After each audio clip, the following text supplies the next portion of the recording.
Kita beralih ke informasi lainnya, seorang kakek warga kampung Giring-Giring, Bontonompo, Kabupaten Goa ditangkap polisi lantaran diduga telah mencabuli seorang bocah berusia 9 tahun. Bocah yang dijadikan korban pencabulan diketahui masih duduk di bangku kelas 3 sekolah dasar. Kakek pelaku pencabulan bocah 9 tahun ini digelandang aparat kepolisian Polres Goa ke ruang Reskrim Polres Goa untuk dimintai keterangannya terkait perbuatan pencabulan yang dilakukan terhadap korban NF, bocah kelas 3 SD. Kronologis kejadian ini pada hari Minggu tanggal 11 lalu ketika korban menumpang buang air di rumah pelaku. Setelah korban selesai membuang air, pelaku langsung menarik korban dan mengunci pintu rumah, lalu pelaku melakukan aksi bejatnya.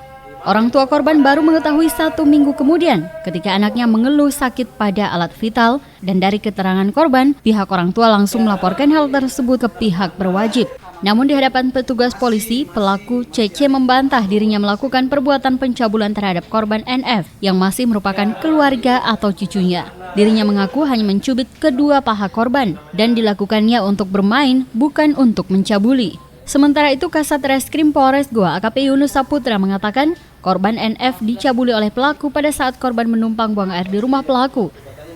Dan ini baru kami terima dari Polsek Lembannya. Kami sudah lakukan penanganan penyidikan, sudah dilakukan permintaan visum terhadap korban, dan sekarang tersangka kami amankan karena situasi di TKP tidak memungkinkan bagi keselamatan tersangka.